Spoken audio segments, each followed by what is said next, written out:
really great to have this kind of first iteration to share with you as part of the kind of regular strategy and marketing tracker, covering a wide range of professional services, small, large, mid-size, law firms, accountancy firms, and others as well. So it's a really cross-sector view of professional services.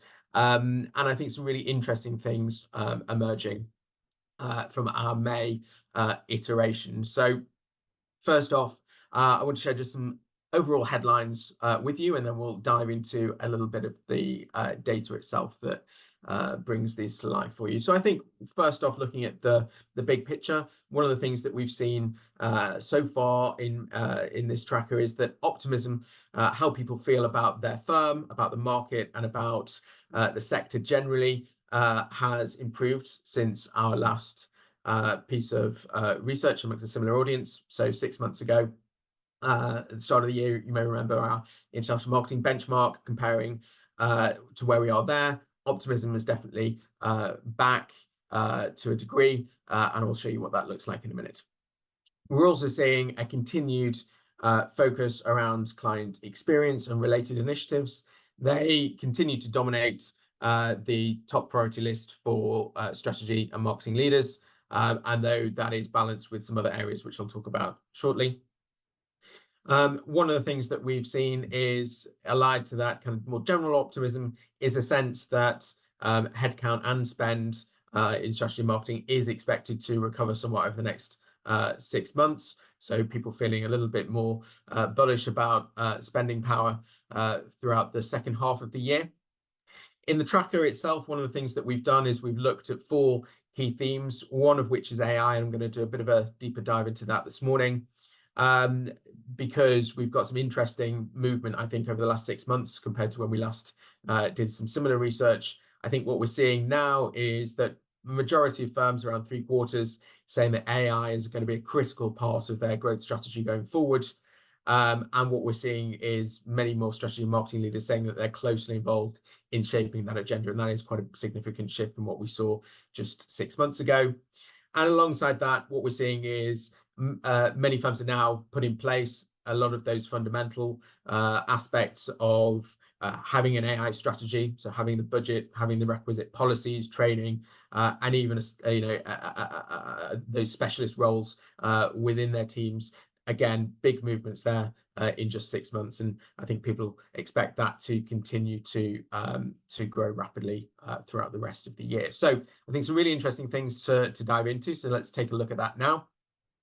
So as I said, to start with, one of the things that we've seen is that the general outlook for the next 6 months seems to be a little bit more optimistic than what we were seeing 6 months ago when we completed some similar research. So you can see there that around about half expecting the economy to improve. We obviously had some relatively good economic data over the last couple of months. No surprise there. Obviously, the announcement of the election, certainly in the UK, may have kind of tied into some of that optimism, a sense that there may be change coming relatively soon that may unlock some economic good headwinds there. And I've just put up the comparison with where we were in that international marketing benchmark from kind of December 23, January 24. And you can see the numbers there up quite significantly. So, the economy as a whole, proportion there doubled, 24% to 49%, expecting the improvement, and similar increases in some of those other areas as well. So I think a general optimism. In terms of what that means for where people will focus, the strategy and marketing leaders on that panel very much dominated by, I think, a number of related client experience initiatives. So around half, 49%, putting obtaining feedback within their top priorities for the next 6 months. That's up 10 percentage points since our last similar bit of data on this. And you can see there those top 3 areas: obtaining feedback, improvements to client experience, account management, all related to kind of similar issues around, being really close to clients, understanding their needs, and being responsive to that. I think what's also interesting is we're seeing in that joint third place there, enhancing productivity. And we'll come on to talk about AI and some of the opportunities and challenges around that, I think, in some of the data in the discussion later. But clearly, that's a big issue as well. It's not just trying to do more, but trying to do it in a more productive way. We also saw in the last piece of data that talent recruitment engagement was flagged as a big issue amongst firms and amongst marketing leaders in particular. So that piece around enhancing team engagement, I think, not a surprise to see it up there as a priority still. Some data briefly on where we are on things like headcount and spending. So we asked people first over to tell us about what's been happening over the last 6 months. And you can see there, big increase in activity for all or majority of marketing and strategy leaders. Around 1 in 5 saying that their team has been growing over that last 6 months, and around a third, 31%, saying that their budget has increased. We then asked people to look forward to the rest of the year, the next 6 months, and how that's likely to change. And what we can see there is, big shift towards the green there. So 42% expecting their team to grow, 41% expecting spending to grow as well. So I think a reasonably optimistic picture that paints what we saw before in terms of that general optimism about the market. A couple of interesting stats around marketing spend. One of the things that we look at in the tracker is around percentage of revenue spent on marketing and BD. That's something which, as you can see, has fluctuated up and down a little bit. Some of this historic data back to 2020 is taken from our international marketing benchmark, but you can see from 2024, the start of the year, to where we are at the end of May now, we have seen quite a significant increase there. And again, I think that plays into what we saw before about an anticipation around increasing spend. When we asked this question at the end of 2023 and the start of 2024, we had about a third who expected this to increase. So that definitely that trend is very much what people expected to see 6 months ago. That's very much borne out. As I said, in the tracker, we also take a deep dive into 4 really fundamental, kind of interesting topics, I think, that play across all professional services firms: AI, innovation, sustainability, and training. But a number of questions that we ask people, and I'm just going to give you a flavor of some of those now. First off, we asked, to what extent people feel each of these 4 things is a critical part of their firm's growth strategy. Perhaps no surprise that most people feel like each of these areas are, but I think the thing to really highlight here now is that 3/4 saying that AI is going to be a critical part of that growth strategy going forward. Obviously, that's risen up the agenda really significantly over the last 12 to 18 months. Question perhaps about to what extent that pressure is coming from clients. So we asked people, to what extent do clients expect you to deploy these things in your engagements with them? So just over half of firms saying at the moment that their clients are kind of really demanding that AI in that interaction, either behind the scenes or directly with them. Again, be interesting to see how that changes over the next 6 months. But I think what's really clear is that many people see this as a productivity driver.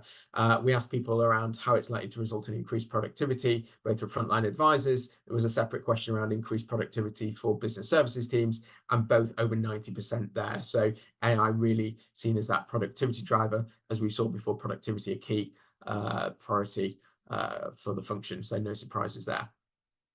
But I think what's really interesting is, to what extent do firms feel that they're really taking a marketing leading approach here? Most firms on average put themselves somewhere in the middle on that kind of 4 to 7 range on a 10-point scale. So, still experimenting, still finding their feet very much. But what I think is interesting now is that many more marketing and strategy leaders are getting closely involved across the AI agenda. That's a big shift from what we saw just 6 months ago. 61% now either kind of collaborative or taking a leading approach to that. And then finally, just to give you a little bit of a flavor around what the activity actually looks like in terms of AI. As I said earlier, we're seeing many more firms now saying that they're putting some of those fundamental building blocks in place that will enable them to activate their AI strategies. So again, big shifts here in some of these areas in just 6 months. So for example, nearly 3/4 now have got that AI usage policy in place. That's up a big 32% on where it was even at the start of 2024. So it's been a big focus clearly over the last 6 months for many firms. But some of these other areas, we've seen big shifts as well. Having ring-fenced budgets, proportion there has doubled over the last 6 months. Many more firms are putting dedicated resources there in terms of budgets. Also in terms of training, that's up almost 20%. And also, interestingly, I think having specialists within the strategy and marketing field who actually have those AI skills in-house, still at 18%, only 1 in 5, but that's a big move forward even in 6 months as well. And just to leave you with a sense of how this might change going forward, again, you can see these levels in place today, as we saw before, 73% AI usage policy, etc. The light blue I'm going to bring up now is the proportion you expect to implement these things later in 2024. And you can see some big areas of increase there. So in particular, things like internal training, where we've got an extra 42% saying that they're going to be focusing on that for the rest of the year. So I think lots of activity planned. And obviously, we'll be keen to see in our next tracker whether that ambition is actually realized or not. So I think plenty of interesting insights for us to digest there. So thanks.